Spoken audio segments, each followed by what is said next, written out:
these kids that are going to be working. Mm-hmm. So we have staff members that basically are hired to play games with the kids and keep them safe all day long. We have supervisors that are the ones either running the games in groups with the kids. They're all CPR and first aid certified, our supervisors, coordinators, site managers. We also have special type of supervisors. So we have arts and crafts supervisors, and then we also have special needs supervisors. Wow. Right. The arts and crafts supervisors obviously run the arts and crafts groups for the kids and everything. The special needs supervisors, we do a couple of different trainings with them. One of them is with the UMass Lowell autism group that comes, where they have a couple of students from their graduate program for their ABA program that comes and does a couple hour training with our group.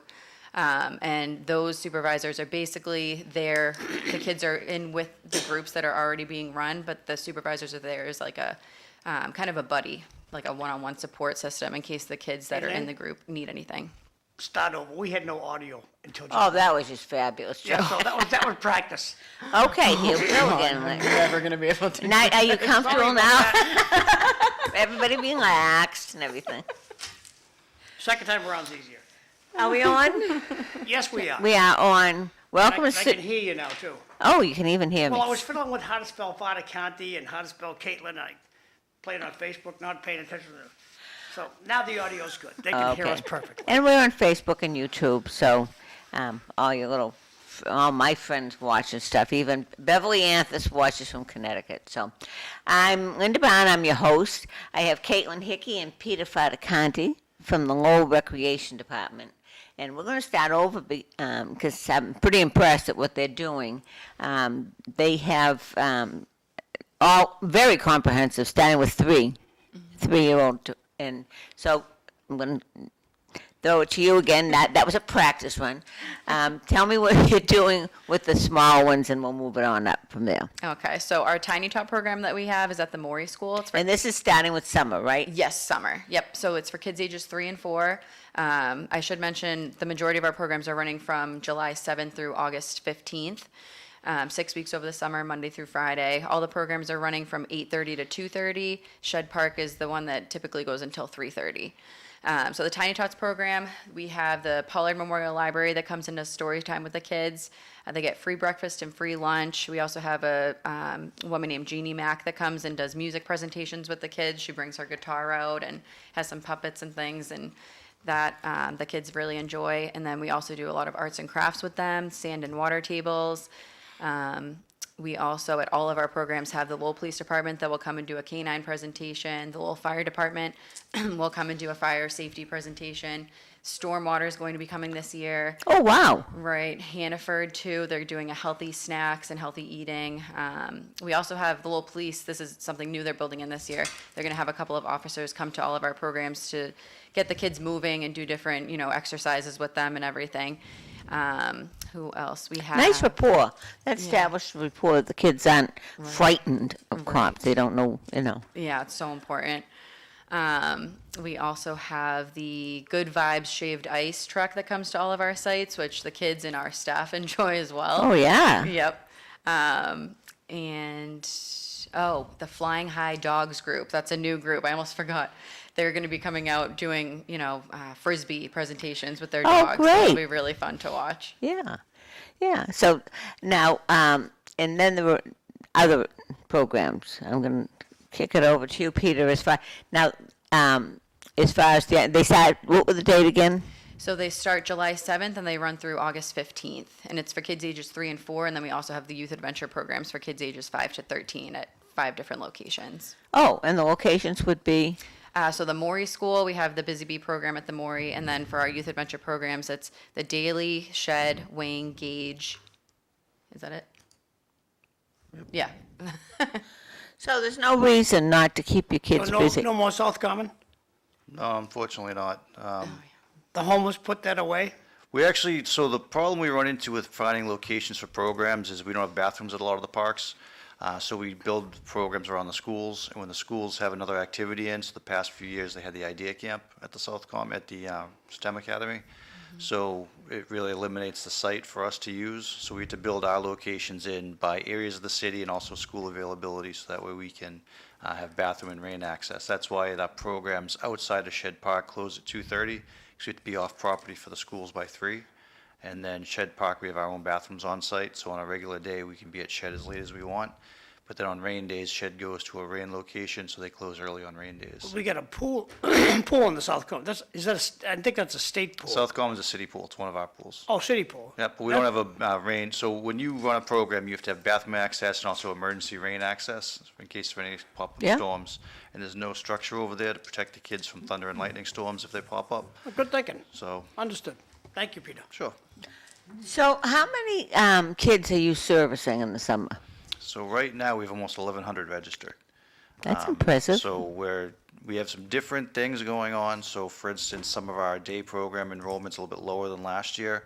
But what we are doing now is we're adding in the tennis lessons, and we're also trying to increase our number of swim lessons that we're going to be offering this summer. So by doing that, it's going to offset some of the loss of some of the programming numbers we have. But we're going to be trying some different things to try to make some of the programs easier for families. What are the losses? Why are we having the losses? So we had a lot of summer school programs based on opera funding last year. Oh, And okay. the opera funding's expired, and some of the schools, like the Maury School, have built a summer program into their summer school program already, so we will have staff being funded by the school department. So when summer school ends at 11:30, our kids will keep the kids in the summer school program until 3 for the day. Wow, But I that's like funded that. by the school department, so as the school Okay. department funding changes, our programs evolve that we partner with those. So last year, we had several locations that did that, but they don't have the funding this year, their funding sources changed. Okay. It'd be nice to see if we could get some grants in for that, wouldn't it? Yeah, but that's the thing we always run into this time of year. We're always waiting on grants. So if something pops up late, you could add things in and hire more staff and get more kids in, or you can expand what you're already offering based on getting extra funding. But some of the grant holders don't always have the same time frames as some of the program Yeah. have. So sometimes we start the year and then we get money and then we can evolve what we do midsummer. Now, when you do that, how do you get the word out? So we have over 10,000 people on our website. Okay. So when we send out a text and email blast, it goes to 7,400 families, which ends up being over 10,000 people. That's impressive. So we send a text and email blast when we have program updates. But we don't, to be honest, we try not to do a lot of them because I feel like when people get a lot of emails and texts, they ignore them.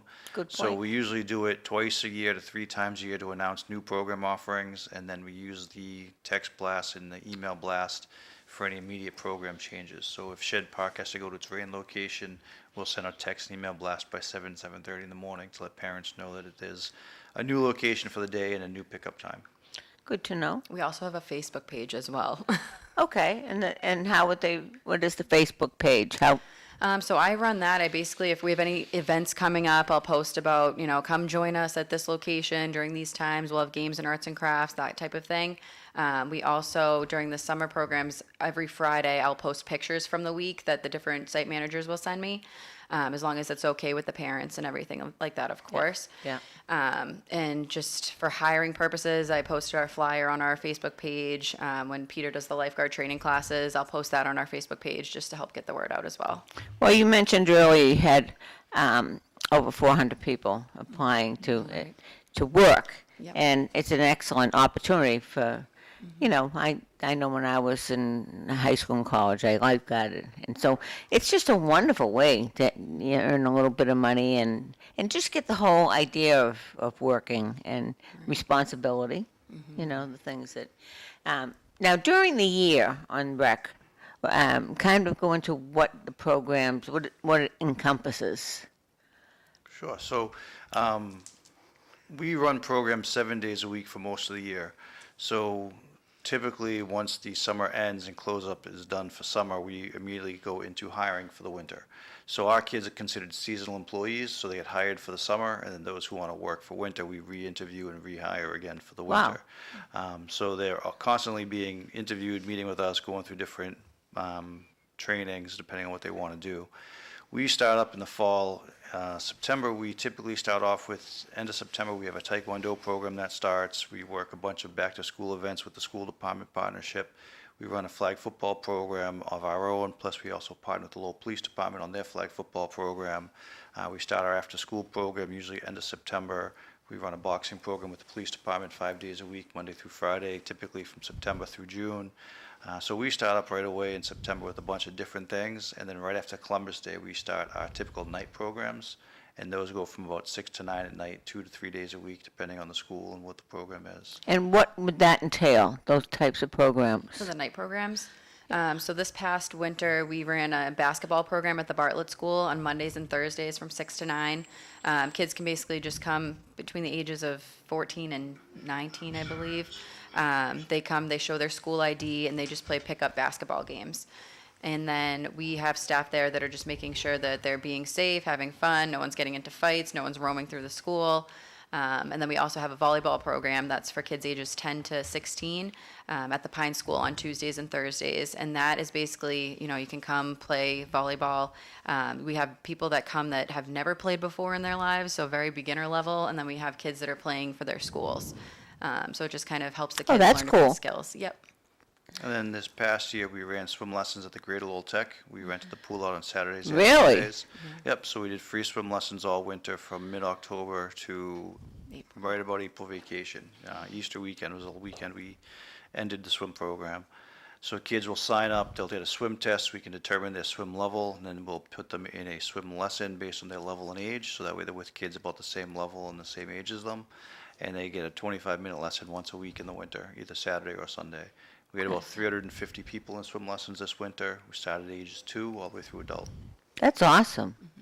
That's, when I know that we never had that. Oh, there is John. Rolling back to breakfast, since I love to eat. Kaitlyn, what do we have for food? So everybody who goes to Lowell Rec, whatever playground you go to, Yep. there's free food.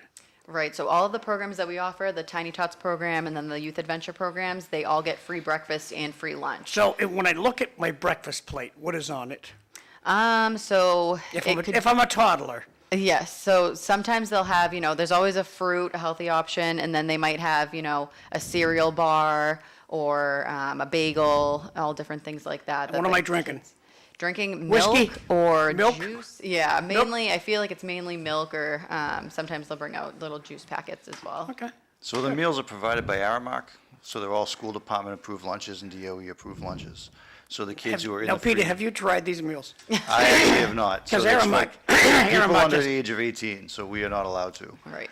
So the DOE we provides. should test for poison, Peter. The DOE provides all the food regulations for the school year, so the kids who are on the free program in the school year get the same lunch and breakfast in the summer. So at lunchtime, you guys do lunch too or just breakfast? So we do both. So So what does the older kids get for lunch? Fridays, they do pizza every Friday, so the kids love that. They tried to build in more hot lunches this past year. They're always trying different things based on the feedback that they get from the kids and everything. They give us a menu the beginning of the summer as well, so that way we can send it out to all of the parents. And then any allergies that any of the kids may have, we send a list to them before the summer starts with all the kids' names and what location they're at. Now, this is a federally funded program, Yep. so which means you don't have to live in Lowell, you can just show up. So it depends on the food service provider, because some are considered closed sites and some are open sites. So if someone goes to an open feeding location, anybody who goes can get the meal. Yep. If it's a closed site, they specifically only feed the people in the program. So if someone showed up at the daily school, the meals there are provided just for our program. Well, just backing up, Peter, what I'm asking is, if I'm sitting in Tewksbury this morning, and I like what's going on in Lowell, can I bring my Tewksbury kid to Lowell? So the way registration works is that you register online through our website. Lowell residents get a week preference, and then once that week is over for early registration for Lowell residents, anybody can register at that point. So we do take kids from outside of the city, but we make sure we reserve. Lowellians first, and Absolutely, just like when we do hiring. that's why I wish we did, he hired in Lowell too, I wish we did it that way too. Yeah, so that's what we do. We actually will. But if I'll we- slide away from politics, 'cause- Well, we do the same thing. If we are going to hire kids, I'll take a Lowell kid over a kid who's not from Lowell. But on the same side, I'll take a kid who doesn't need vacation over a kid who needs 2 weeks off for vacation time, because it's only a 6-week program. or if he's overly qualified and life-saving, I'll take him any day of the week. There you go. Thank you. You said there's a menu. So that goes out to the parents? Yep, ahead of time. So there are choices?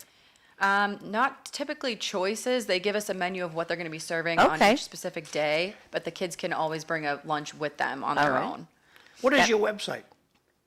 LowellMA.myrec.com. M-Y-R-E-K? R-E-C? REC. Yep. He's going to put that on the screen, so. I'm going to try. I'm going to make sure it works, then I'll put it Yeah, on the screen. because as you said earlier, the waiting list, you said, parents should always put their kids on a waiting list. Right. And so before the summer starts too, we send home a parent information packet. So the parents will get about an 8-page PDF that talks about what happens on rain days, where the location drop-off and pickup is, because some of the sites are extremely large. It talks about the rules about who's allowed to sign kids out. Good. Reminding them they need to have an ID to prove the person is who they are, so that way our staff can check that. So we have about an 8-page brochure, and some change based on the site. But what we do is we put the lunch menu right in there, as well as a schedule of what each group, what area of the park each group should be in throughout the summer. So that way the parents can see that, my kids' groups can be on the basketball court for an hour, then go to the tennis courts, then go to the softball field and the playground. It won't have specific games listed, but it'll at least tell them what areas they're going to be moving through. Okay. Just so that way the parents have an idea of what the summer looks like for the kids. Do parents ever go to watch their kids? Sometimes. So our program's a lot different than a lot of the other groups. When you're a member at some of the other facilities, most of the program is inside. CTI, Boys Club, YMCA, a lot of those groups have their own buildings. So you can't just drive by the park and see what's going on. But with our kids, it's all outdoors. Yeah? So we definitely get calls from parents all the time that say, well, I drove by and my kid wasn't doing anything and they were doing this. And so we'll go out and look at what was going on and look at the time they drove by and see what the schedule said they were supposed to be doing and what they were doing. Usually it turns out that, they were doing an activity, but they were doing arts and crafts, or they might have been doing something else. Yeah. When it's 90 degrees out in the middle of July, it's tough to keep kids running around all summer. Absolutely. And the other thing is, not all the kids in the city of Lowell are athletic. As much as everybody loves to think their child is the best athlete in the world, some kids would rather be doing bracelet making or hair tying or different sit-down activities as opposed to playing soccer or kickball and dodgeball. Okay, you just brought up something. What about phones and electronics? Are they? Some of the kids in the programs do bring them with them, but we put right in the parent packets that Pete was talking about that anything that gets lost or stolen, is not our responsibility. We tell kids, we suggest that they don't bring that type of stuff to the programs, just because a lot of the times too, they could get wet if we're doing water games and things like that. Our staff as well, we go over this repeatedly throughout training to not be on your phones. Your job is to be responsible for all of these children that parents are entrusting you with. So make sure you're not looking at your phones. If you need to look at it to make sure, what time it is, if you're one of the group supervisors to keep track of the time to keep the group moving throughout the day, then that's one thing. But kids shouldn't be, on their phones for any Good length to of know. time. Right. It's so important. And so now I'm going to kind of go into as far as the staffing, and because parents are concerned when how comprehensive is your staff as far as? So When I you see say a little comprehensive, smirk. what do you mean by that? When you say Well, I want comprehensive? to know who's training the kids, who's supervising the supervisors, how many sort of adults, and that would be anybody over 18, I would assume. So, And how are the employees vetted? all right, so they all go through the same hiring process as full-time employees, so they'll get Corey checked by the HR department. We start hiring at 14, so that's what a lot of parents get concerned about. But every site has several kids who are in their late teens and early 20s who work at the site.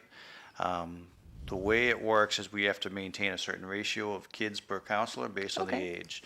So if the kids are 7 years of age and older, it's 10 kids per counselor. If it's under that, it's a 5-to-1 ratio. So what we do is the kids, after breakfast, they split up into their groups. So they might have a 5-year-old supervisor with 3 staff, which means they can't have more than 20 kids because there's 4 people in the group. And what they do is they stay in their group throughout the day and they move to different areas of the park. One of the things we tell them, the reason why we like to move areas is because then they're always counting their kids. We tell Very them good. to assign kids, so if I go over to a council in the summer, I should say, which 5 kids are your kids? And they should know the names of their kids and where they are.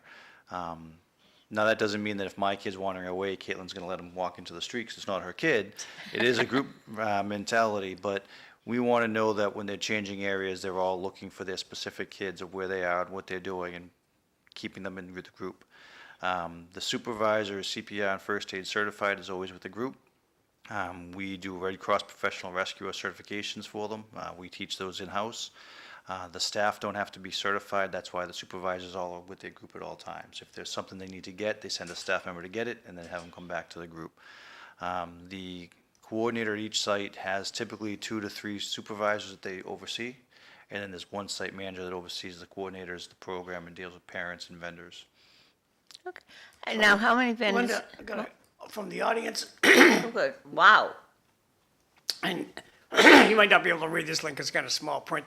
Nancy Weems Humphrey. I apologize, I tuned in after the introduction. I work at the Lowell School Department under McKinney Evento Federal Program for Displaced Families in Lowell Schools. What should I look for on Facebook to help parents find this program? Thank you. So our Facebook page is just Lowell Recreation Department. You can just Okay. type that into the search. Lowell Recreation Department. Thank you. And it will tell everything that's going on as far as the programs. Yes, our website is right on there. So when they go to our Facebook page, they can go to the links and they can click right on our website and it'll bring them right to it. Super duper, thank you. Now, all the staff, I even call the 14-year-olds. And actually, I don't have a problem with that because I think most parents have a 14-year-old babysitter somewhere in their midst, and I think they can relate sometimes better to And the other thing that we have to do too is not only is there the ratios, but you can't work with a child that's within 3 years of your age. So if we have a 14-year-old, yep. So if we have a 14-year-old, they can't work with anybody over the age of 10. So when we do staffing, we make sure that there's all kinds of guidelines that we have to look at when we're assigning staff to groups, and we try to have co-ed staffing for every group. We try to have the ages. So like a 14-year-old might be working with a 6 or a 7-year-old as opposed to a 13-year-old because that's their own peer group. Yeah. So we always have to look at all these different regulations and maintain them. So it does get tough in the summer sometimes because if a kid's out and someone has to fill in for the group, you're kind of shuffling all the groups around to make those numbers fit. But that's just kind of what ends up happening. That's Just Just going like- back to Facebook for a second, Nancy Weems Humphrey, she's grateful. She's got to head off to work, but the information will help her today. That's nice, thanks. Thank you, Yes. Nancy.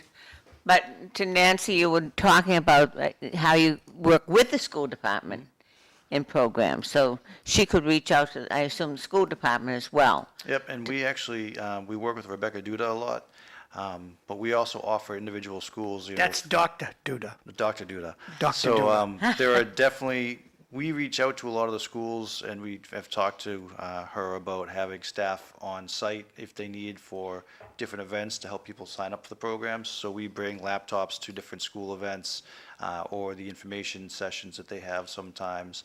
And we'll actually help people create their accounts and register for programs right on the website. So we'll bring laptops right to the program. We just did it last week at the Morey School. We had about a dozen or so families sign up right on site. It's not a difficult process, but sometimes people are intimidated by doing it online and they don't always read the information that's on Yep, the screen I in front of them. The biggest thing we run into is people setting up their passwords and it says you need to have this many letters and this many numbers Yeah. and this many, and they don't always read what they need to have, so they'll put a password in and it doesn't meet the qualifications, so then we have to help them with that. I have a problem with that with the banks and everything. So Yeah, sure. we're always trying to find easier ways to make it so the public can register and sign up and get information as much as possible. Well, to me, as long as you continue to get your funding, the more staff you can have, the more.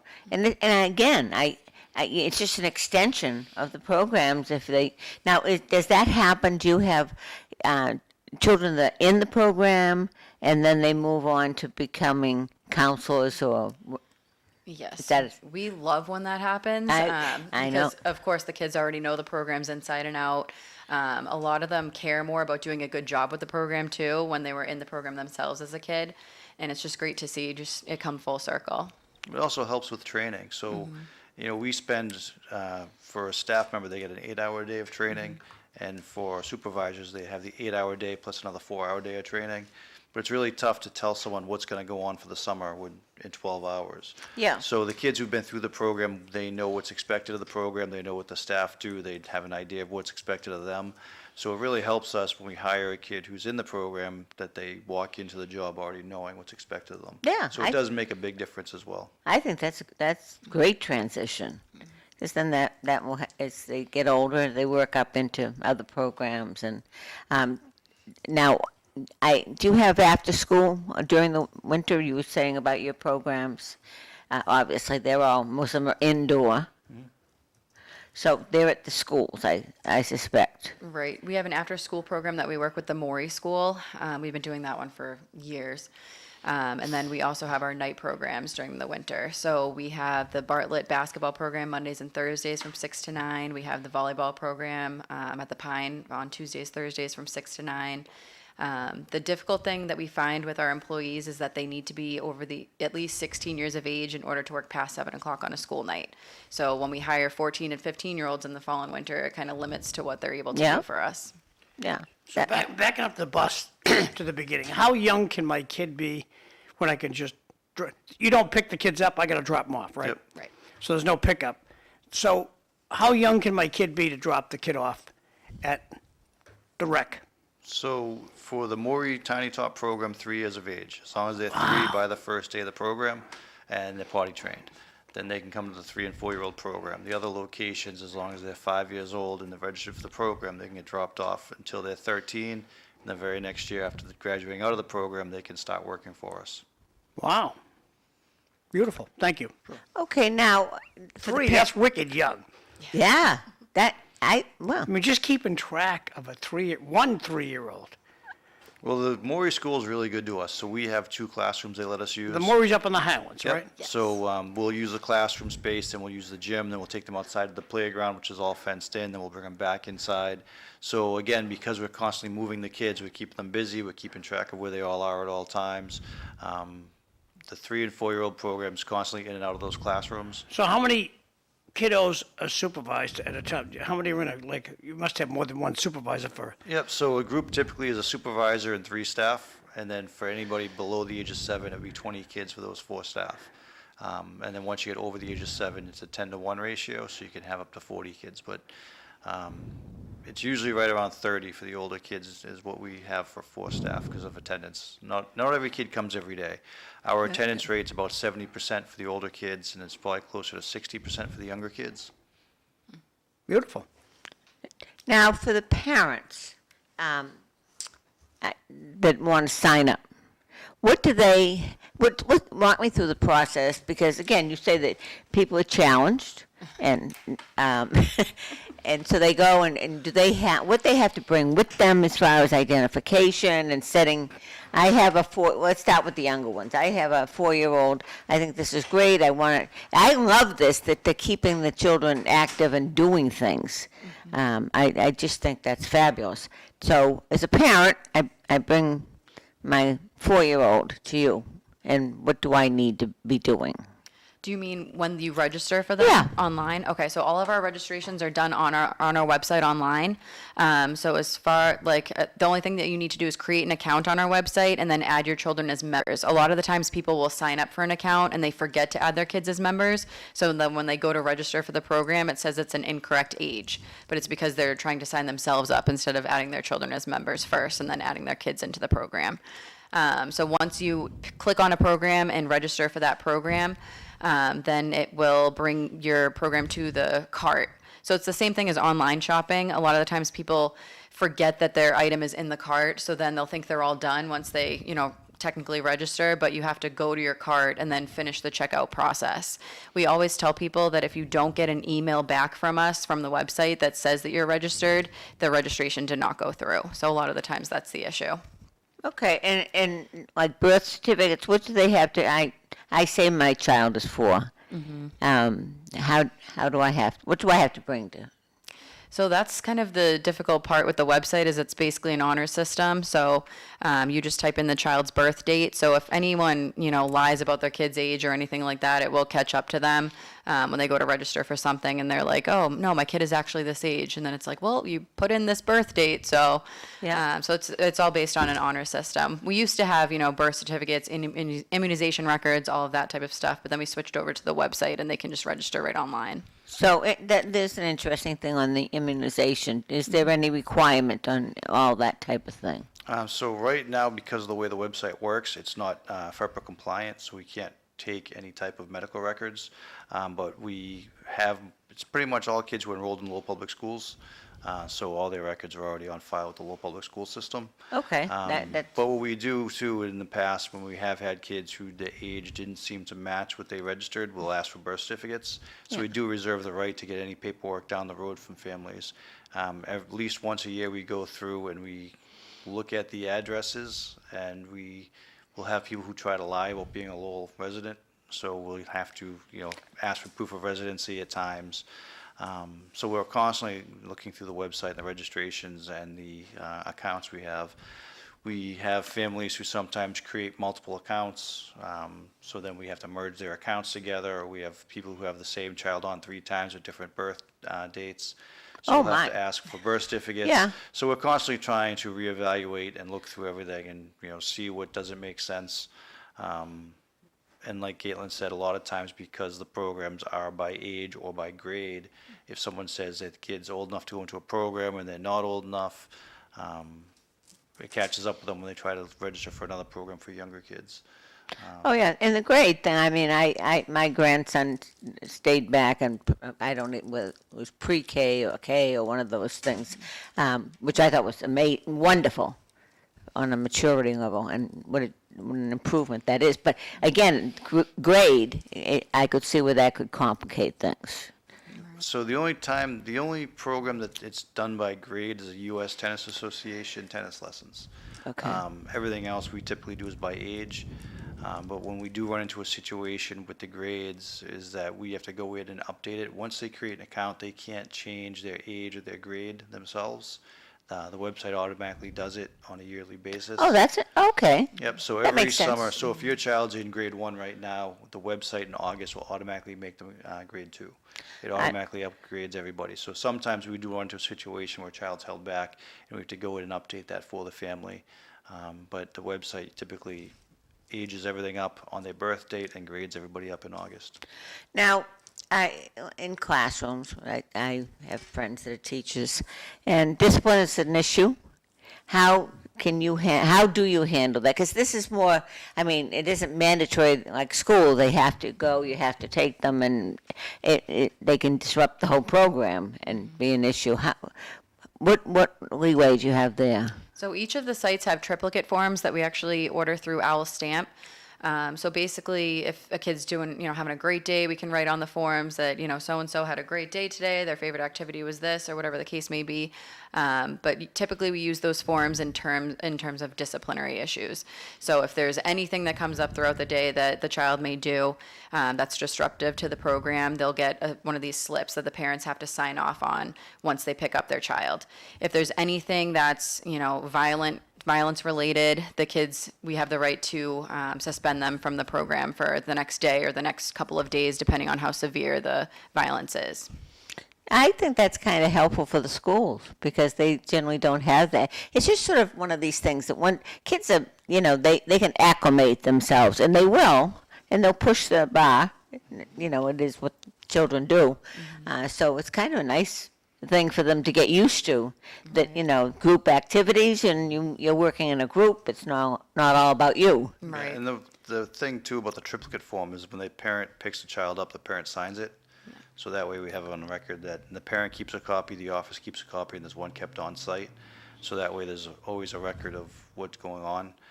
If the parent doesn't sign it, we have a staff member, because sometimes parents will say, I'm not signing that, and they walk away. So we have another staff member who's there, and both staff members will sign. They went over it with the parent, and the parent refused to sign it, so that we can document everything, because the children in the program, the safety is the most important part of it. Absolutely. I mean, being disruptive to the program is one thing, but when it comes to safety issues or any type of concerns that we have, we really try to have a 3-strike system. But there are times where someone can do something, get removed from the program right away, depending on the situation. And even being disruptive, if we have 2 staff that have to go take care of one kid who's throwing a tantrum for some reason, that draws staff away from the rest of the kids. So even though they aren't necessarily being destructive or violent, if they're constantly, drawing staff away from the group, we have to look at that as a group as a whole type of situation and make sure there's enough staff to keep an eye on Absolutely. everybody. Absolutely. So and safety, because they're around water and swimming and that types of things. Even in fields that they can get into all kinds of trouble. So your hands are full with that. Right. So you were saying earlier, you have how many children in the program now? Enrolled, we have about 1,100 kids That's- right now. That's impressive. And I don't think when I was talking to Rita on the show, I don't think some of the parents aren't aware that you have such an extensive program, recreation program. So I kind of hope that it's giving the kids the initiative that when they're not there, they're making friends, and they're learning to do things in groups, and they're learning to be able to extend that, because as kids get older, they make alliances, and that's good. And so is there any interaction from neighborhood to neighborhood? So kids can register for any program they want. So we have a lot of families who register at Shed Park who come in from other parts of the city. Awesome. It's not just neighborhood dependent. So kids can register for any location they want. They can go to any program. Sometimes it's based on where they live. Sometimes it's based on where their parents work. But we don't restrict kids from registering from one program to the other. But we don't bus between programs. We don't do any busing in the summer. Okay, so it's all parent transportation. Yep. So if a parent signs up at the daily school, they're required to drop them off and pick them up every day. But we don't do field trips or any type of transportation for the kids. But it's free. Yep. It's free activity for, and parents are always in a dilemma because school's getting out, and you want to have your kids active. You don't want to have to probably have a babysitter, and you don't even know what's going on then, But I think, and they're not with other children. I think this is the, and working with peers, and you mentioned tantrums, that will pass, because it's embarrassing if they have to them themselves. They want to be part of a group and be accepted. Kids all want to be accepted with each other. So it's, now a kid what if a kid falls down and skins his knee? So we have accident reports that we do, or incident reports, depending on what it is. So at some of the programs specifically, we get a lot of bee stings. So if anything that's a bee sting or a head injury especially, it's a direct call right to the parent. We want to make sure the parents know ahead of time, of course, and then we also call the office, have the sites call the office to let us know, so that way if a parent calls the office, we're clued in on what's going on out there. So those are typically what they do, and then once the employees fill out the accident and incident reports, once the parent comes to pick up their child at the end of the day, they have to sign those as well. So the same thing as the triplicate forms, just to make sure that they saw what happened and we reviewed it. And then we get the forms back to our office, and the office, we actually call the parents, the next day to just check in on their child to make sure that they're doing okay. Now, on the supervision, So this is all free, right? I don't have to pay. yeah, it's all free. Good. I think it's Well, just amazing. I didn't hear that point. I just want to make sure I assumed, but we all know what assume spells. But it's not just, when you think about it, it's three. And then they become counselors, and so you're reaching out to the whole population of children. Linda, what I like is it's absolutely essential we get these kids away from their phones. I agree. And this program, from 3 years old, your kid's you can't bring your iPad, honey. You're going to go to this and play with And your friends. laptops. I assume no laptops. Right. Yeah. We have some kids that still bring them, but like I said before, we tell them that it's their responsibility. We're not responsible for any lost or stolen items. But they're not on them, right, during the programs. No. Right. We typically play a lot of different games with the kids. What I tell the staff is that when I was doing this, when I was their age, because I've been doing this will be my 32nd summer working for the recreation department. Oh, good for We had a you. different activity every 15 minutes. So if you're running a game and it doesn't work, you're not standing around trying to figure out what your next game is and sending someone to get equipment. You have a plan of what your games are going to be. If your game that you're running now runs great, keep that game going for an hour. That's fine. But at least if you have backup games planned for every 15 minutes, you have equipment ready, you have games ready, you know what you're going to be doing. So if the kids aren't enjoying what you're doing, it's a quick switch to something different. we try to keep them as busy as possible. Kids will typically be on their phones if they bring it during breakfast or lunch, but we try to keep them busy and active and doing something throughout the rest of the day so they're not just sitting on their phone all day. Well, they're probably not wanting to be on their phone if they're doing activities with other children. That's what's been missing, I think, and it has had a very bad social effect on children. And the other thing we didn't really talk about is that every group has arts and crafts every day too. So one of the things I like to see is we've had a young man who works for us now, who was a sporty kid growing up, and now you wouldn't expect it, but he's the first one doing arts and crafts with his kids in the program. By letting kids experience a whole bunch of different activities, they'll find something they didn't even know about before or Correct. didn't think about before that they end up enjoying, which is great to see. But that's what we want to do. We want to have kids. I mean, not everything we do. Kids aren't going to like everything we do. I'm not Right. going to lie to you. But we will expose them to a whole bunch of different activities, a bunch of different games, a bunch of sports that they may not have thought of otherwise, and then they can pick and choose what they like and take that forward with them. Well, when you went through the program, then sort of when you say not through from as a child, but as far as teaching. Yep. So I started Gage Park. No, McPherson Park. I started McPherson Park, and back then it wasn't as structured as it is now. So kids could come and go as they please. We'd have different activities going on. And then I worked at what's now Riverside Place, and then I started as a traveling manager the following year, going from site to site to check on everything. So there's nothing that I've ever asked a kid working for me to do that I haven't done myself. Cleaning up vomit, cleaning up after kids have accidents. It's not all fun and games. It's a paid job. It is work. There's going to be stuff you don't want to do. But I would never ask a kid to do something. Peter, that is a great work ethic, and I learned that with my grandfather. And it saved me a lot of money on roofing jobs, because when you go up on a roof with the roofer, they go like, this guy's going to check my work. Yeah. And so if you're cleaning up vomit, it's a great thing for your staff. So, And even in the wow. winter at our swim boss lessons, does it.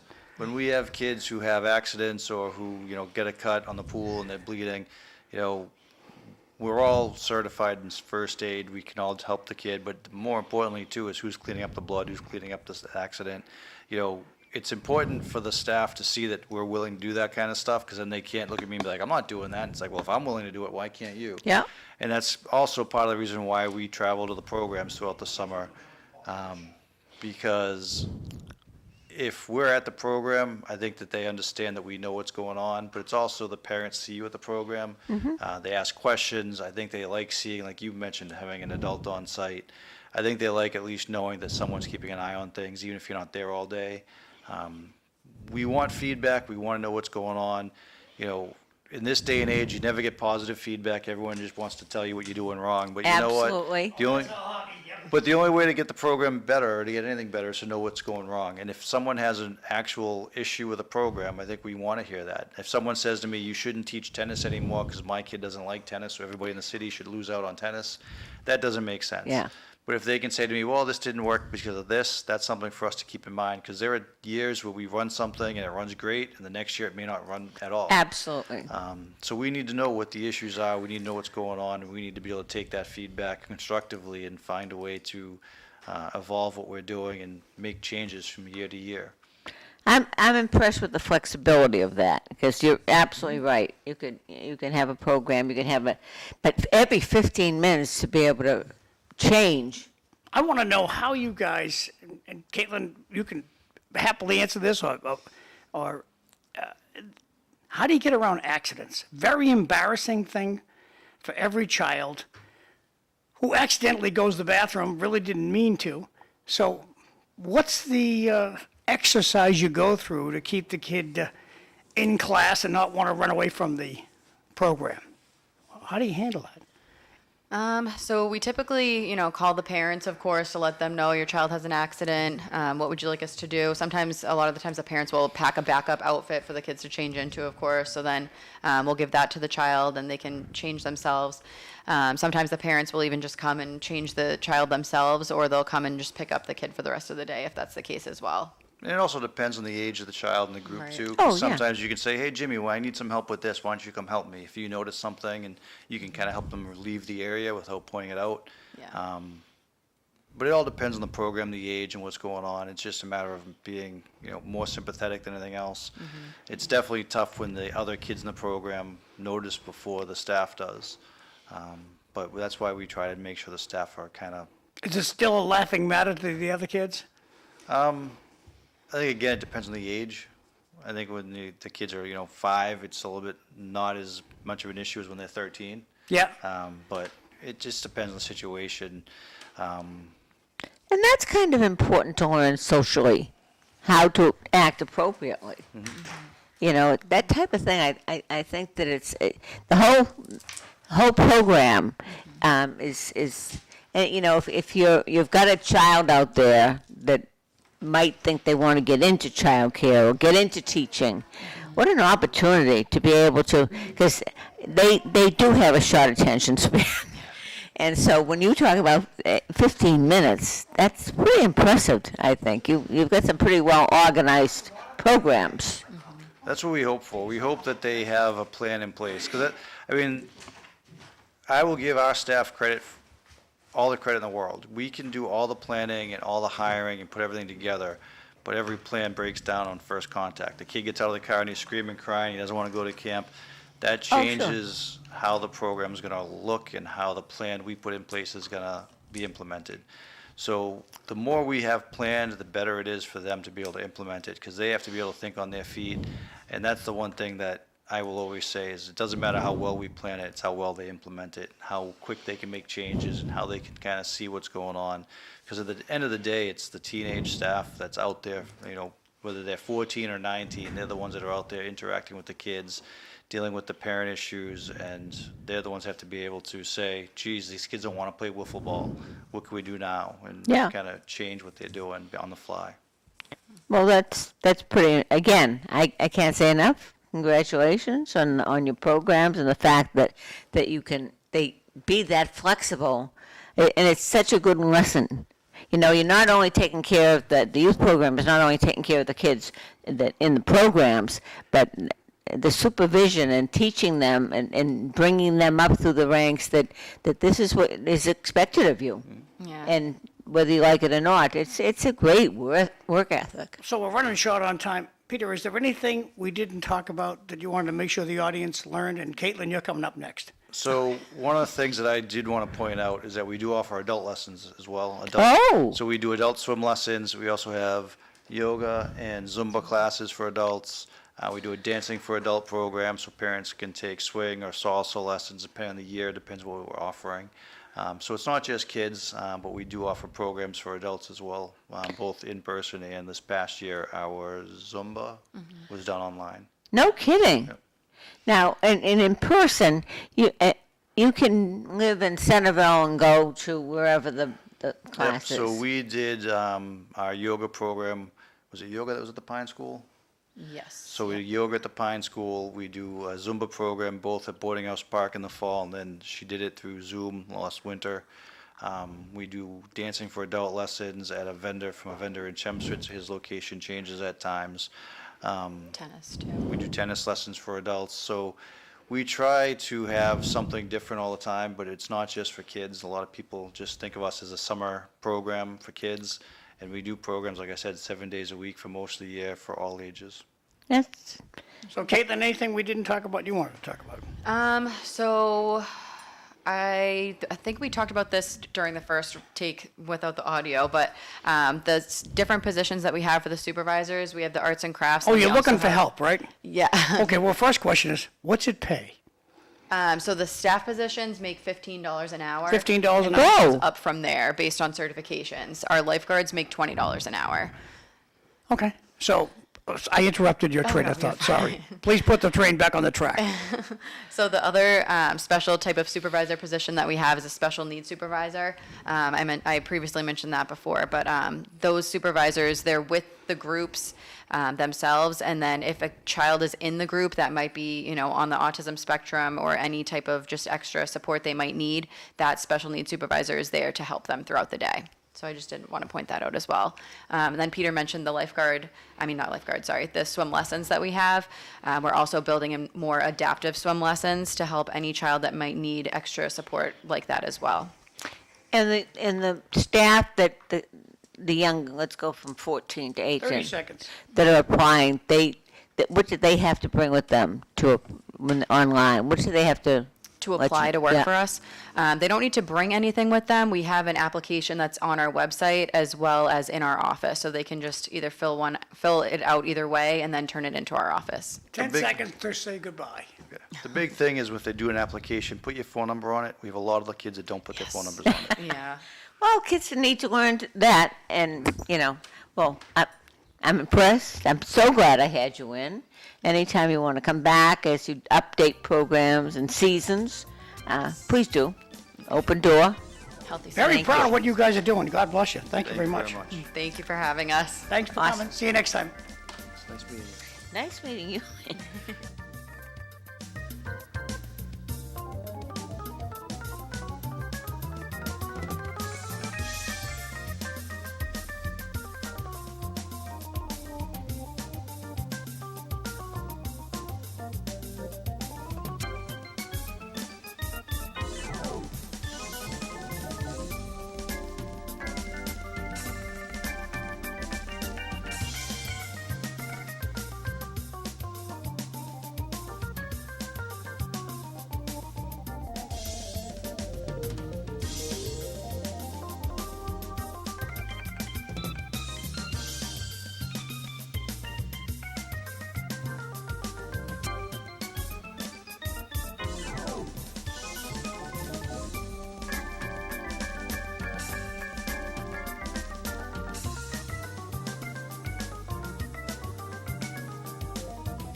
All right. Okay. Welcome back to City Life, and for those just tuning in, I'm Linda Bown. I'm your host. Right now, I have Paul Ratha Ratha Ratha Yem. Yem, Yeah. City Vice Mayor, Vice Mayor. Mayor. Cadillac of a guy. Love him, and he's everywhere. He's doing a lot. Just to Yeah. go back to the recreation, out there in the hall, I was talking to them about sending you, John, some photos and some video of what they do, because it's pretty impressive. Yes. You have a great recreation department. Yes, and they about 3 weeks ago they made presentation on the council floor, and we all like bottom jaw drop how much they do for what they have. So they did a lot for the community and residents of Lowell for free. Yeah, For free. it's all for And free. Yes, they all for free, and it's like they were talking about is that not just for the kids, but they also have an adult program Yeah. as well. Yeah. So you and I, John, we can sign up for the yoga or Zumba or whatever, right, John? Not me. I'll watch. But so again, I'd like to get them in the loop, Yes.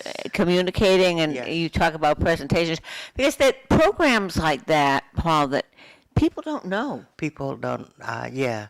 The one that knows, and the one that don't, they don't know. So that's why it was so good for them to come up come in on a council floor to make presentation and tell people all about it with the contact information and everything. And summer being right around the corner, kids looking for something to do, the Right. parent want to register them and everything like that. So I encourage our viewer to, pass it on, share the information, reach out to the City of Lowell Recreation Department. John kind enough to put up their website, so the website is there. So if you could jot it down and pass it on to your neighbors and your family, Oh, children, grandchildren, so. talking to them, that you could see, you can pick up very quickly. They love doing what they're they do. doing. Exactly. And they've, And- Peter has been through the program. Yeah. And it was interesting, and both of them just light up when they're talking about their programs. yes, And yeah. you don't get that unless you're running something successful and you like what you're doing. Yes, yeah, and the kids benefit from them a lot.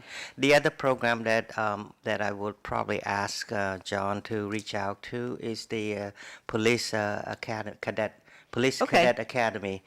They had a graduation last year here at the school. At the STEM, Yeah, yeah. the STEM Academy, and I happened to attend on behalf of the mayor, give a welcome and to the kids and their family, and they were divided into 3 groups, very disciplined, almost like in the military style kind Yeah. of. Yeah, and they learn all the leaderships and everything like that. So my comment is that I want them to be the agent of change, because they are really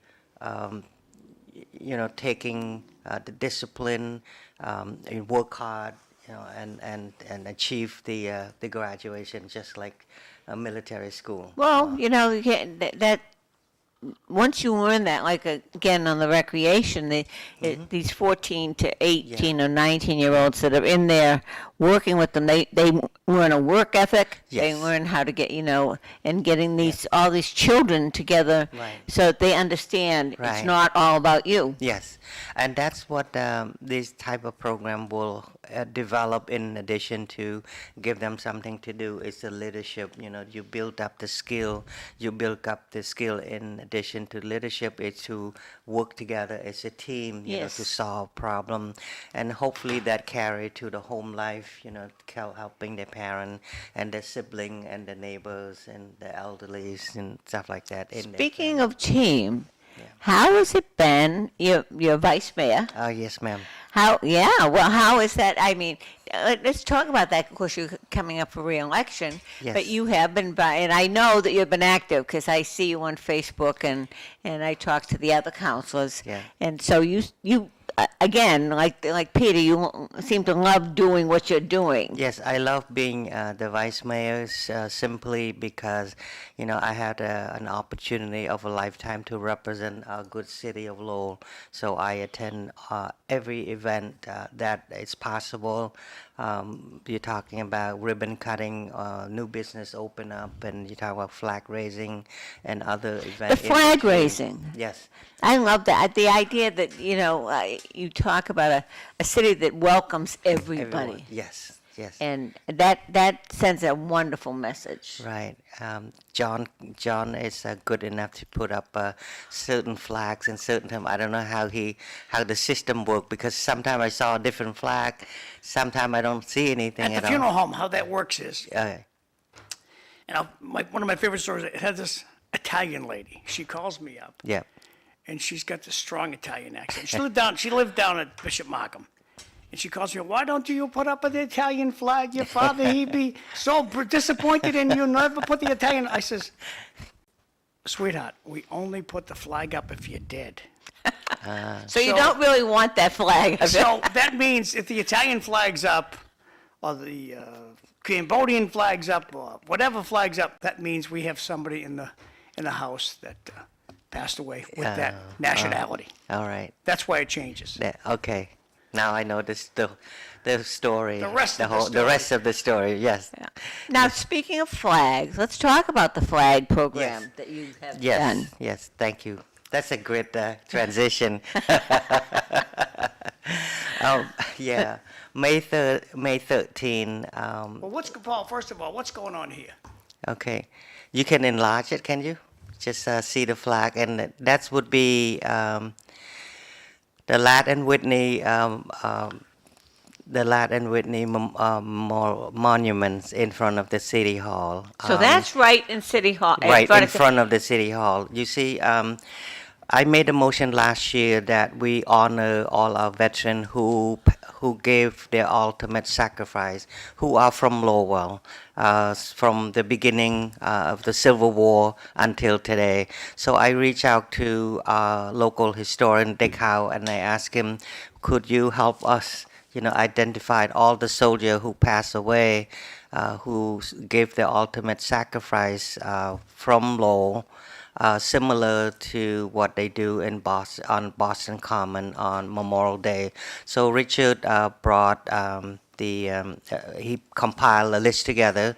So we have 1,278.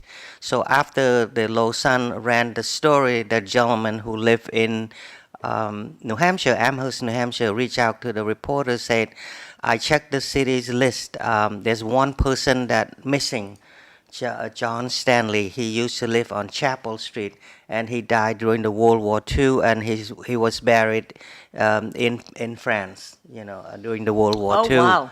Right. So he happened to know the family real well. So Melanie, the reporter, forwarded the email to me, and then I said to the gentleman that I will plant the 1,279 flag in his memory. So we have these flag representing each of the soldiers' life that lost from the Civil War until the current Very nice war. tribute, Paul. How long will the flags be on display? In front of We City Hall? will keep it on as long as the city would let us, and for me it would be as long as we can until the flags is.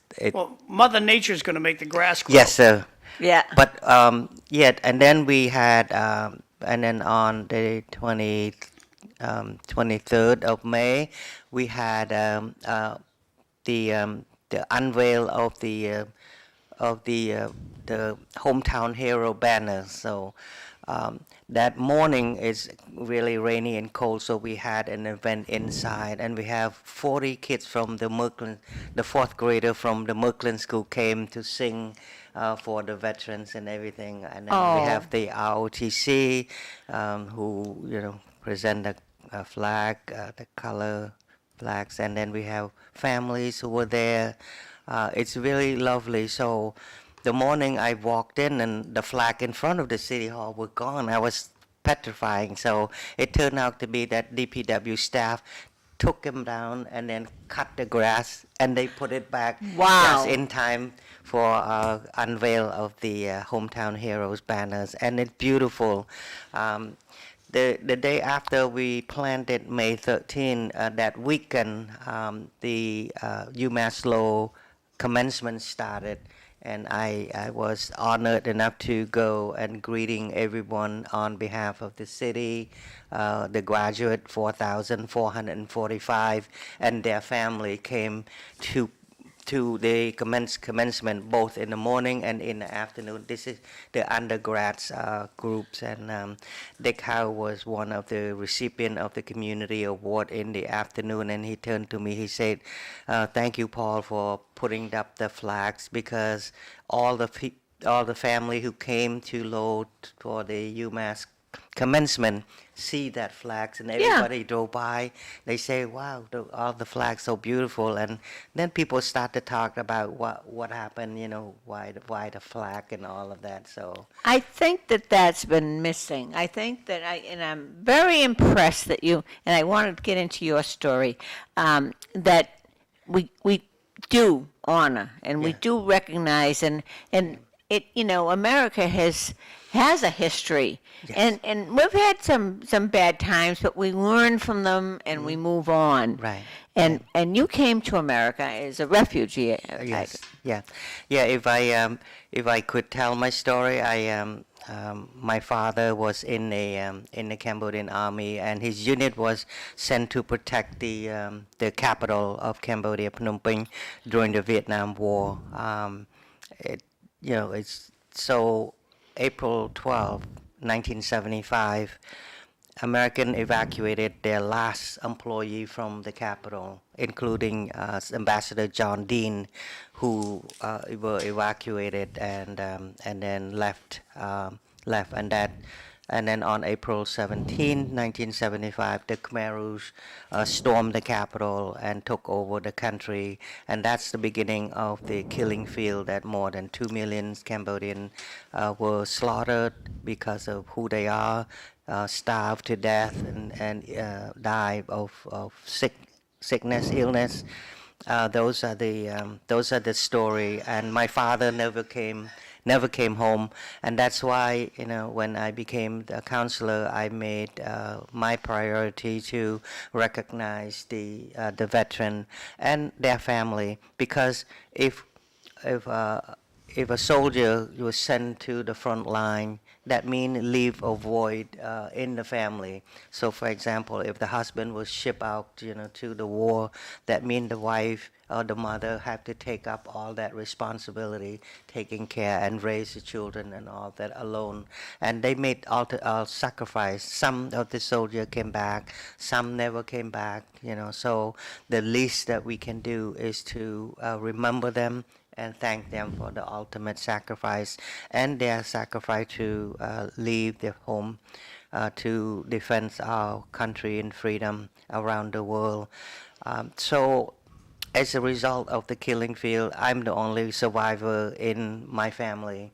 So I'm the only person left in my entire family. I left when I came just as the country fell. I went to Thailand, to stay there, and So did you walk to Thailand, take a bus? How did you get to Thailand? I was fortunate enough to be able to leave early with the missionary group that I was part of. But you were alone. Yes, I was a young man to be by myself. So I was in Bangkok for a couple years, and then I was adopted and sponsored by an American family living in San Bernardino, California. That's why Cliff always call, that's where Cliff used to live, San Bernardino, California. So I was with the American family. They take care of me, and I went to school. On the weekend, I volunteer at the Cambodian church down in Long Beach, California. So my sponsor would drop me off on Saturday, and I stay with the Cambodian pastor in Long Beach, California. So in the morning on Saturday, I would go to visit Cambodian family, bring them, rice and all the food that normally Cambodian people would do. One year, in about 1981, I received a phone call saying they need somebody to work with Cambodian refugee in Greater Boston. So when I heard the opportunity, I volunteered to come to Massachusetts, and so I drove across the country to Massachusetts to work as a caseworker for a Cambodian refugee without knowing how cold Massachusetts was until I got to Massachusetts in April, around this time of the year. So I remember so clearly I drove into Boston when they ran marathon. All the roads were blocked and everything like that. So there's a associate pastor who's the director of the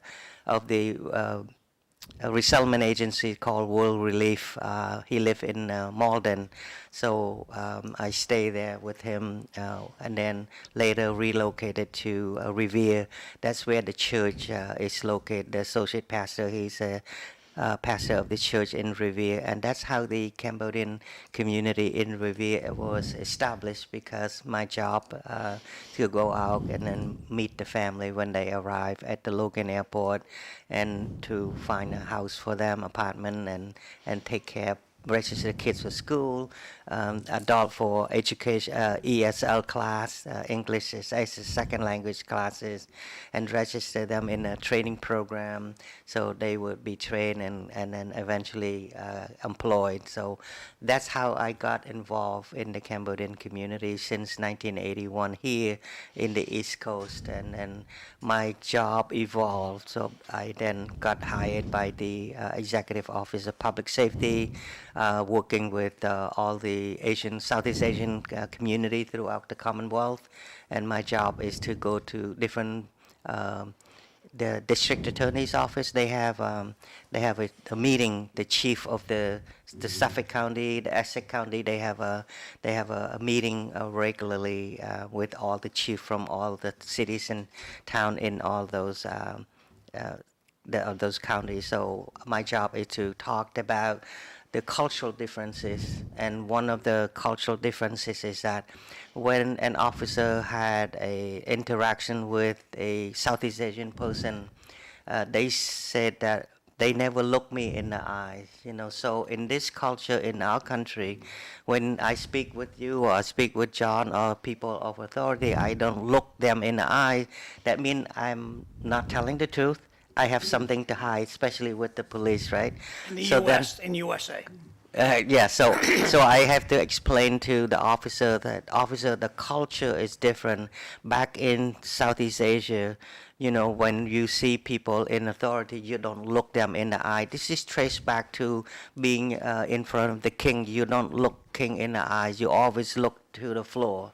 And when you walk to the king, you just walk with your eyes look down to the floor, and then you kind of crawl in front of the king and you bow, and then after you finish, and then you walk back without looking in the king of the eye. So this is a sign of respect, not anything to hide or. So they to haven't necessarily done something wrong. No. They just, we're here. What a great that's very interesting in culture. Yeah. Because if somebody's not looking me in the eye, I figure, that's not. Also, if they don't understand English well, Yeah, the bigger the smile. yeah. Yeah. So you're going to be talking to somebody there. How do I get to City Hall? Okay, take a right. And the bigger the smile means the less they're understanding what you're talking about. So I got a bunch of announcements I'm going to go to here. Okay, and then we'll get back to this. Paul sent me a bunch of announcements. So, Paul, gun awareness. First annual gun awareness visual. Wow. Friday, June 7th, 10 a.m., and it will be at the City Hall. And if you are planning to attend, please wear orange. And that's what the gun violence awareness vigil. And some of the people that attend in the previous year were affected by guns violence, and they bring picture of their loved one, and they share the stories of what happened. So this is one way of, creating the awareness of the gun violence. So Friday, June I've 10th. been No, to- June 7th. in the Friday, past. June 7th, 2 yeah. weeks, yep, okay, good. Yep, if you could put, yeah, that's the other event. It's the end of May, Saturday, May 31st. We'll be at the JFK Plaza, so we invite everyone to celebrate, to come and join us for Memorial Day commemoration event to honor our veterans and their families. And there will be color guards by the police department, and then Pledge of Allegiance, and the Scout of America, and then touch a truck and food truck as well. So that's this Saturday, May 31st, starting at 12 to 3:30 p.m. And I encourage everyone who watched the show, who knew someone they want to be there and be part of it. We encourage you to come along and join us, and maybe having picture taken in front of the City Hall at the Latin Whitney with all 1,279 flags that display Yeah. there. So that's an opportunity as well. And on the JFK Plaza, we just unveiled the banners, hometown hero banners, including some all the veteran who made the ultimate sacrifice, and then the current veteran who are still alive. We also had banners to honor them as well. So, and then this coming, that's tomorrow, Thursday, John, if you could, is a National Public Works Week. So the city of Lowell honor our DPW staff, and we will have an event at the Shed Park this Thursday, May 29, 2025, from 11:30 to 2 p.m. Please come by. There's a food truck, dessert, and some games. Am I And paying for the food? no, it's all Wow, for free. free food. That's where your tax money go, John. Count so, me in, baby. Yeah. No, Yeah. we discussed, if you want to talk about taxes, Paul, I'll be happy to talk about that. You really want to get down that road? I don't think so. So please continue. I know. That's a subject that will rile you up. $1,000 a day. Yep, $1,000. No wonder he's got that golden smile going. So that's gonna be. That's this Thursday, tomorrow. Tomorrow? Yes, sir. Tomorrow, 11:30. Perfect lunchtime. Stop by. Say thank you to our Public Works, DPW staff for their hard work. Fixing the pothole and cutting the grass, plowing the snow, and all of that. So, come show your appreciation, and also enjoy hot dogs and other stuff as well, food and dessert. So. Beautiful. Thank you, Paul. I'm going to get a bunch of other announcements. If you want an announcement on the show, just send me a text, call me, whatever. I'll be happy to put it out there. Moving right along, coming up, starting next week. Farmers Market, it's going to be on 350A Dutton Street. That's over by the new garage. So if you're going inbound towards City Hall on Dutton Street, Yes. take a right over the bridge, and you'll see this group of people selling all kinds of fresh Yeah. vegetables on the left-hand side. It's That a starts great. next week. I've been to that. They have a kickoff, the CTI, and it was wonderful to see all the farmers from local area and bring all their fresh produce to it. So I encourage everybody to stop by and buy local fresh produce. Okay. And that- yeah. Today is the 28th. So So what we have, chicken palm the Lowell Senior Center is proud to have lunch 7 days a week, every day. for what, $5, John? $2. $2. $2. You Now, and if you don't I- have the $2, you can eat for free. You and I should go. My favorite, chicken palm. Chicken palm is good. Yeah. So that's today at the Lowell Senior Center out in charming Chelmsford. They have black bean burger, coleslaw, lettuce, and tomato and pears, and tomato pears.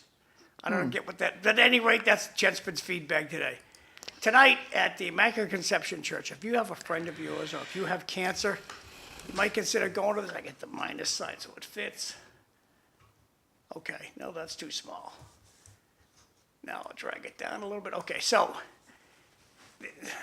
there's a healing mass tonight in honor of Saint Pellegrini, patron saint of cancer patients, anointing of the sick. It's tonight at the Immaculate Conception Church. if you wanted to go there, it's 144 East Merrimack Street. You can, there's a parking lot on the auditorium side of the church where there's free parking in the church parking lot. The city expects you to pay for your parking on the street until 8 p.m. So if you park on the street, make sure you drop a coin in the meter and, or you pay the meter, whatever you have to read it. I hope it's not a special event thing, but that's a conversation for later on. So I'm just getting Paul to smile. So that's tonight, 6:30. If you are a little on the disabled side, if you park on the auditorium side of the church in their parking lot, you go in that ground floor door, there's an elevator that'll bring you up to the church. So that's tonight at 6:30. Dan Finn's having a party this week. Actually, it's tomorrow night, May 29th, 6 to 8 p.m. at Cobblestones, only $10. Dan Finn, he's running up in District 3, which is the Belvedere section of lovely Lowell, Massachusetts. Danny's a good guy, hope to see you over there. Corey Robinson, he's having a party this week too. He's gonna have it Friday, May 30th, 5:30 to 9:30 at the Dompolsky Club. So hope to see you over there. Good guy, Corey Robinson. If you need prayers said for somebody, you can just call these gals up. There's a phone number right here. The Poor Clare Nuns, just give them a call, and they will take up your concern and say prayers for you. If they don't answer the phone, just leave them a voicemail, tell them what you want, and they'll put you on the prayer list. And they get good results. We already talked about this, but it deserves talking about again. This Saturday, 12 to 3 p.m., JFK Flood, that's down at City Hall, 375 Merrimack Street. They're going to have a Memorial Day commemoration, and this closes out the Memorial Day week. So this is the last ceremony that I'm aware of. Out in Charming, Chelmsford, they got some loud trucks, North Chelmsford. They're trying to put a stop to these loud trucks. They're going to have a meeting at the Chelmsford Police Station. They have a beautiful community room in the Chelmsford Police Station. You're welcome to participate, go there. If you want more information, take a picture of this screen here and call some of the phone numbers here. They'll be happy to give you some more information about these loud trucks that are driving by people's houses at all hours of the day. The Greek Fest, there's two Greek festivals. The Greek Festival at Transfiguration this weekend, and next week at the Holy Trinity Church, both in Lowell. So if you want some Greek food, you're in luck this week and next week. School is going to be ending pretty soon, at the middle of June. So it's coming up pretty quick. All the kids are pretty excited about that. Corey Belanger, he's having a District 3 Town Hall meeting. A good idea. Corey, thank you for doing this. Saturday, June 7th, from 11 to 1 p.m. And hope to see you over there. That's the last announcement. Linda, back over to you guys. Thank you. Yeah. So I can send you my campaign announcement Oh, when it's ready, absolutely. right? Yeah, John? Yeah, just take a picture with your phone. Yeah. And I'll send text me, it to you. And I'll put it out there. Yeah, thank you. Yeah. Okay, I'm here in the Bown, after all those announcements. I'm here with Vice Mayor Paul Ratha Yem, and he was telling us his story.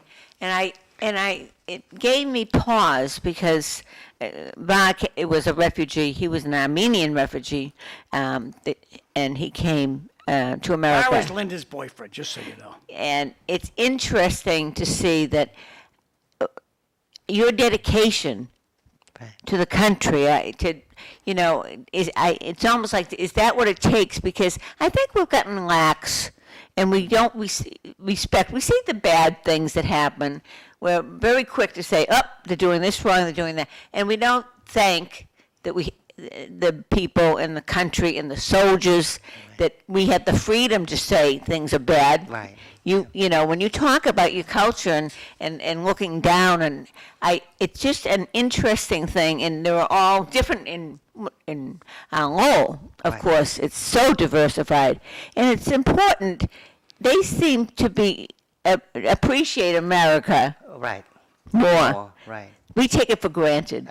Yeah, and it's the same we came and we really honored to be in America, become American citizens, and we want to give back for what the country have giving us. So, and then giving back in many ways. And like myself, I start working with the community, helping the community get started, get new life, and kids register to school, parents get a good job, and eventually they become self-sufficient. So, for me, the decision to run for Lowell City Council when I was offered a job to work at a local bank here in Lowell.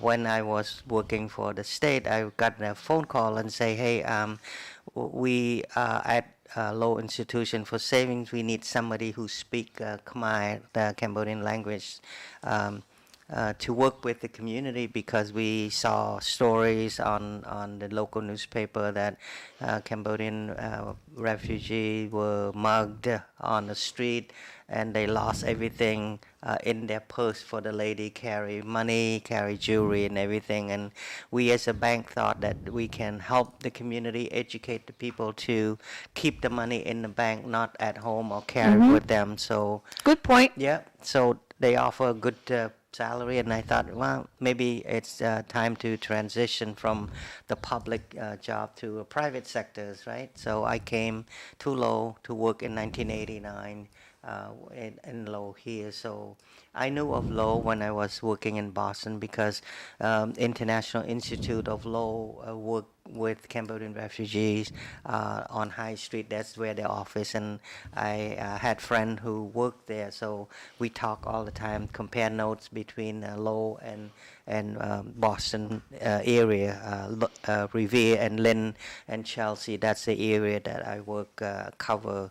So I came to Lowell. I work in the bank, and one morning we had executive meeting at the bank. So the branch manager downtown told a story that she noticed that a Cambodian woman who came to the bank opened a safe deposit, and she stuffed all the cash in a safe deposit. And so Frank McDougall, he's the president of the bank, and he looked at me and he said, hey, what's this story? And I told him that, look, when they start out, they don't even have the safety deposit box right now. They have safety deposit. Yeah. So now they save The the money. process. Yeah, the process. So, well, it's the progress in the right direction, right? So Yeah. taking money from under the mattress, now I put it in the safe deposit box and jewelry and everything.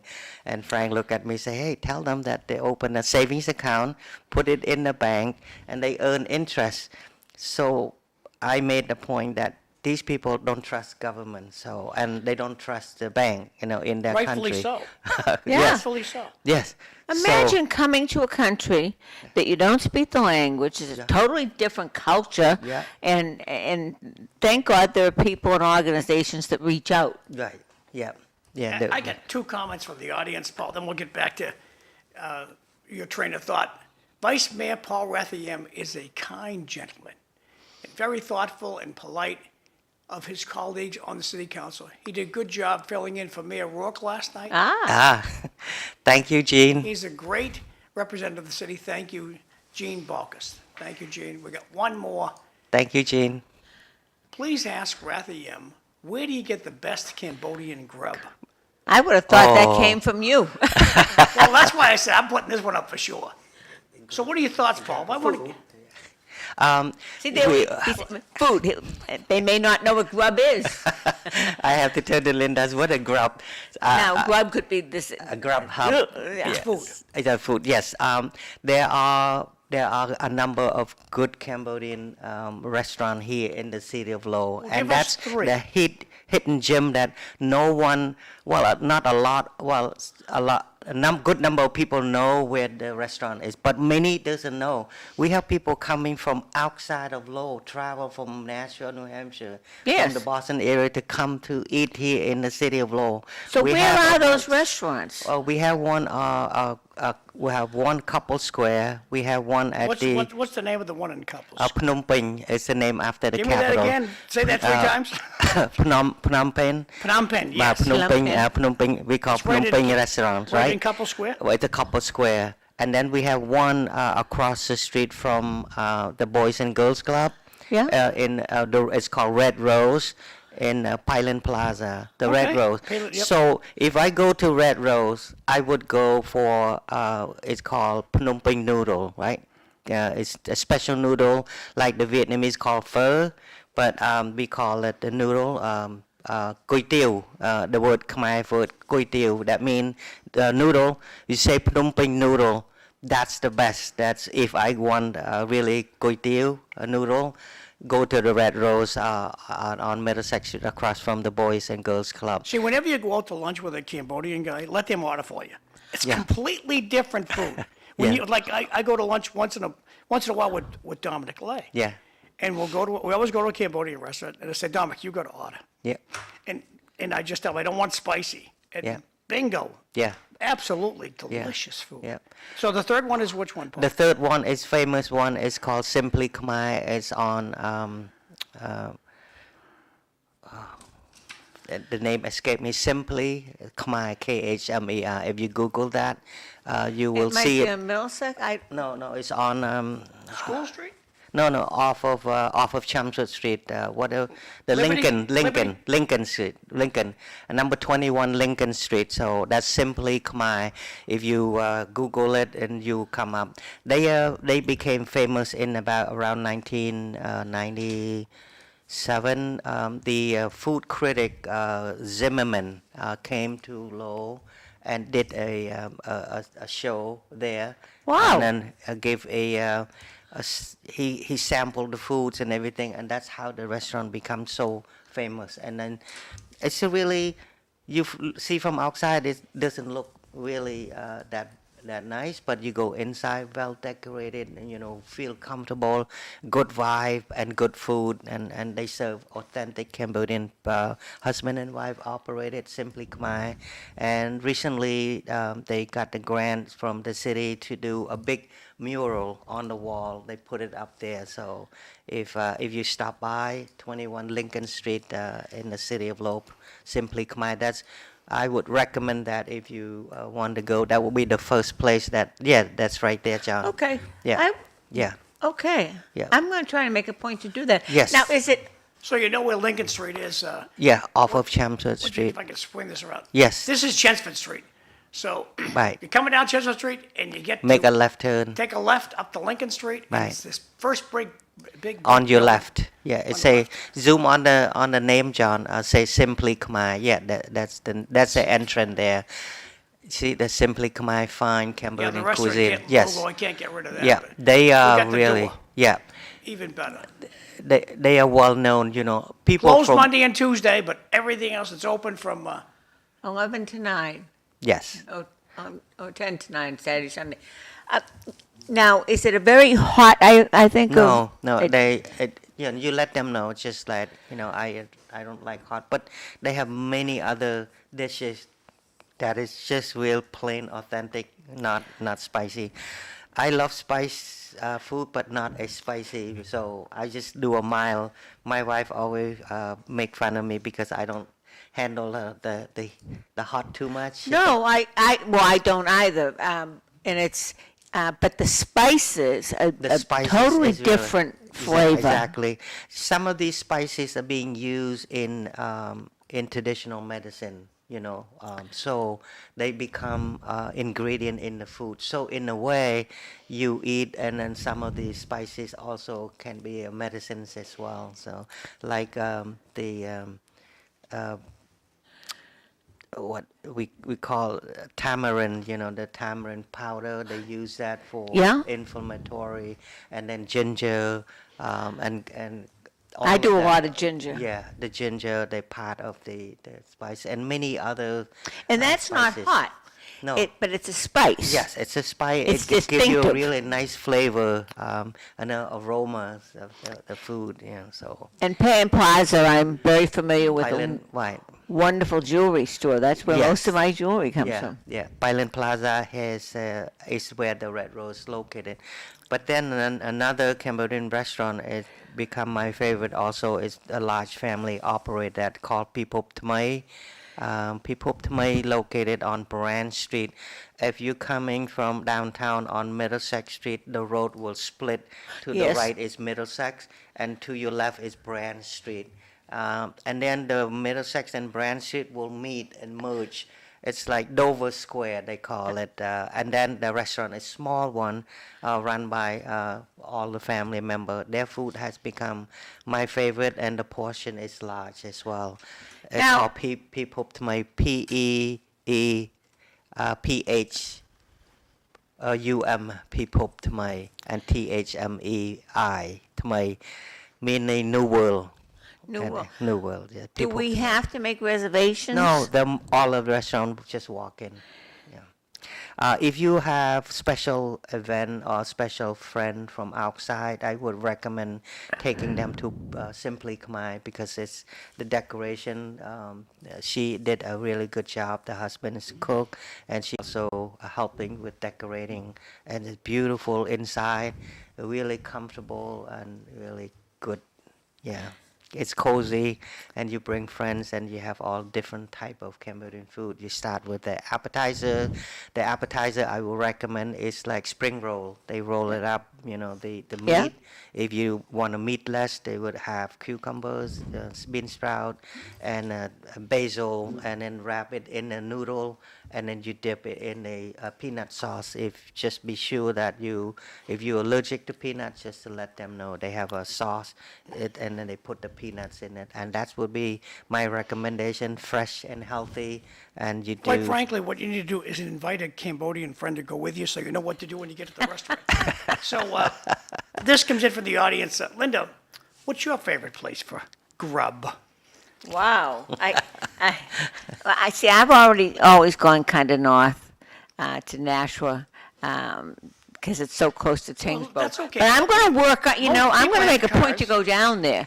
I'll take you, maybe Rita and Yes. and you and I. And I'd have to say Buckley's. Yeah. I'm a steak person. Buckley's? It's in Buckley's Nashua? up in Merrimack.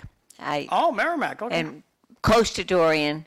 And so that has always been a kind of an easy place to go. He's got several restaurants. He has own surf, which is just seafood, which I find kind of interesting because usually when people branch out, chefs branch out, you can tell it's the same.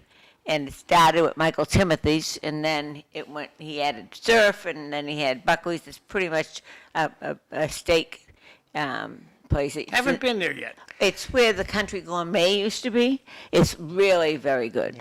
I would recommend it to anybody. Right. It can be pricey, but it's still It's worth the everything money. is one. Yeah, I think we don't go out to eat as much as Right, maybe it we used used to. to, Right, and yeah. so it's an event. You Right. want We to have to get home before dark. But now it's bright until late, but I would I say, don't know. None of us can see at night. on my end, I would say the bottom of Back Central Street, Four Seasons. Four Seasons. Oh, you can Oh, absolutely, absolutely. delicious. Fish. Yeah. And then more American style is Good Times, way up Gorham Good Street. Times. Yes, Yeah. absolutely. Good Yeah. spot. Yeah, it's a good spot. Yeah, in the It's city also of hot dog season, so scoot over to Elliott's. Elliott. Get yourself a nice treat that's not so healthy. Yeah, Yeah, yeah. I saw it on some of the things that we posted, the one recommending, respecting the veterans and recognizing them that saved, gave their lives. There will be hot dogs and Yeah. so that's kind of, Yeah. that's American, very American. right. And it must be a big adjustment Right. for Well, people coming Yes, from another country. yes, it is the first thing that we learn because we interact with the churches who sponsor a lot of Cambodian family, particularly the Elliott Presbyterian Church. They had been very active. Members of the church had sponsored numbers of Cambodian family. My wife's family was one of the family that benefit from members of the Elliott Presbyterian Church. They will sponsor them, and they live in New Hampshire, Nashua, briefly, until the sponsor found an apartment on Salem Street. Now become the parking lot of Transfiguration Church. It used to be a multi-units there, and I believe there was a fire. So my wife and her family came to Lowell in 1984, and then with four siblings, or five altogether. So they three girls, four girls, and one boys. Then they and the father worked and the mother worked. Don't speak much English. They work in assembly line in Baraka for 20 years. They then be able to purchase a home of their own on Mount Very Vernon nice. in 1994. So they came, in 10 years they able to save enough money and purchase a two-family home, and that's where I live right now. With, Yes, with we've the been family. by your house with Rita. Yes. And in fact, I had the good fortune. I always stand at the daily with for Rita Yeah. on the elections, and I got to stand with your wife one year, Oh, and okay. she told me her story. Right. And I recommend to anybody when you meet someone that is a refugee, try. They may not be forthcoming, but if you are truly interested, right. she had an amazing story, and I never forgot it. And it made me think again how lucky I was Right. to be born here. Right. Well, it's the same that, like we talked about, that we appreciate more what the country has to offer, what America has to offer. In many ways, we want to give back in many ways. So, for me, after helping the community, get involved in building affordable housing, help people start businesses, purchase their first home, and all of that, and that's how I met my wife. She became involved in teaching teaching people to start a business and to run to save money, to do open your own business and stuff. So that's how I met my wife, and then she loved what I do, but not as much on politics side. No, that's right. She had said that, and it's in all of us. We came from some culture other than this. The Irish and the Greeks and the Polish and the Armenians, and they located and they adapted. Yeah. Yeah. And so they learned, and that's how America became so great. Yeah, and that's what a lot of immigrants who made it to America and never forget and be grateful and give back in many, many ways. So for me, after that, and my way of giving back is to serve and to serve our city as a city councilor to make sure that our city is a better place, because Lowell has been a welcome city for many immigrants, as you stated, from the Irish who came to help dig the canal and all of that, and then the Greek, and then you have the French Canadian also Yes. coming, and then you have other nationality come along. So during my travel, I met people, and when I told them about Lowell, Massachusetts, I always run into someone that say, "Oh yeah, my family used to live there. Oh, I used to live in Lowell." So there's a lot like that story, There's always have the Lowell connection, Oh, So, yes. yes. It's So very no matter where you went, So I was like really shocked. I was in New Orleans, and at the event, and I'm a person that talk to people when I go and say hello, and we exchange the story. So, and then they ask me where I'm from, and then this couple say, "Oh, we from." We told them we from Lowell, Massachusetts, and their eye was bright open. They say, "Really? Well, we used to live in Lowell, but now we live in South, down South now." And I would recommend, when the Irish in the acre, and then the Greeks came and introduced us to Greek food. Yeah. And I would recommend everybody reach out and go to these restaurants, these Cambodian restaurants, Yeah. and learn and just experience the culture, because it's another learning experience, and embrace it. Yeah, and for us also, we tried other food, and I love Greek food, and my favorite would be Greek salad. I Yeah. went to upstate New York for a short vacation. One time I walk into a local pizza store, and I say, do you have Greek salad? And the gentleman look at me like I have 5 heads. They don't know what Greek salad is, so Best I- Greek salad I ever had was at Mama's in Dracut. Yeah. You say, and I say Greek salad tossed. Oh, Out of this world. Yes. really? Wow. Out of this world. Good stuff. Yeah, I like Athenian corner Greek salad Yes. as well. Yeah, they Yes. have a really good Greek I salad haven't tried there. that one yet. It's Yeah, totally try that. different, and again, I know during the festival, we went down. Yeah. Because we had the art show, and they're going to have that again this year, only for the whole week of all of the festival. So it's an opportunity that we have. Right. And- And then, yes, for us, for me, when I lived in California, I became really accustomed and loved the Mexican food. So Again. there's a lot of Mexican restaurant made. A lot of Mexican immigrants live there, and a really authentic Mexican. Mexican food. I took my family back in 2019 before the pandemic to show them, my 2 sons and my wife, to where I used to live in Long Beach, California. So we went to a really famous Mexican restaurant on the boulevard, and as we'll have all the picture of the famous actor and actress that went to their restaurant and stuff like that. So then when I came to the East Coast, I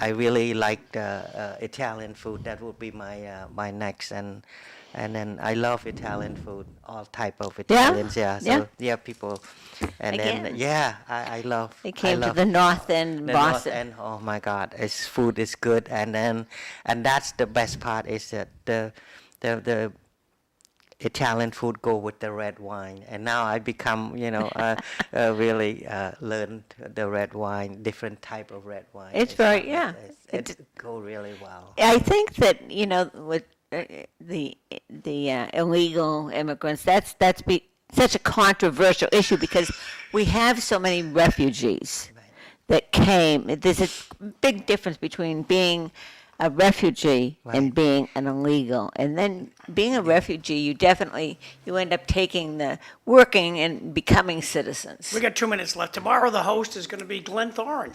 Evelyn has grandmother duties tomorrow, so she's not going to be here. Bob Hoey's going to be here, Sam Chase, but Paul Cohen, the manager of Town of Chelmsford, he's going to be here at 7. So that's tomorrow, City Life. Linda, time is short.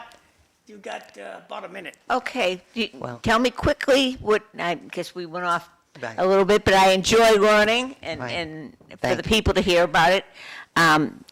Anything you? Yes, thank you for having me, John. As usual, Linda, I really enjoy you. I appreciate you. I'm running for re-election this year, and I will have the 2 other challengers. So the only 2 districts in the city of Lowell that has primary is the Belvedere and the Acre. So Well, let and us that's know when there are September- events. Yes, You September can't 9th. pull papers until next week, right? Yes, the What- June. I think it's June 20 or June 19. Oh, the middle June of the month, 19. Yeah, okay. that late. Yeah. I've emailed the guy that runs elections, but I never heard back from him. Oh, he's very, very good. So you Oh, should good. have Very him. good to you. Maybe Well, I ha- should CC you. No, on no, my he's email. he's Thanks. busy. He's busy We trying have to to get get him- everything organized. Paul, Yes, everybody's busy. I know. Have I him give know. me a call then, and Yes, we'll, I we'll will. get him on and see what's Right. going on with the elections. He came in. He tried to carry the torch.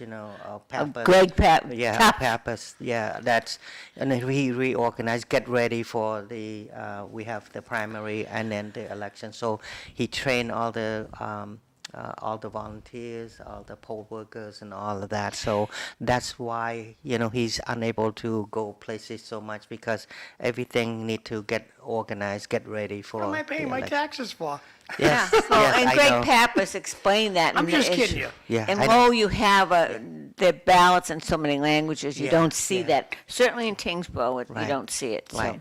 Yeah. On our end, it's one of our duties is to get the word out. You can run for office. Yes. Yeah. And when to pick up papers. Right. So there may be more challenges. And that's what I emailed him. When can I pick up papers? And is it a nonpartisan thing? And how's a bunch of never heard back. So We're you all say, Maybe I'll maybe give it it go another to the shot. spam. No, maybe sometime you go to the spam But- because they never know your email. oh yeah, I generally don't answer if I don't recognize. So, so you can be pulling papers soon. So there may be more challenges in more districts. Maybe, yeah. But in my district, the challenges started out early, which is Yeah.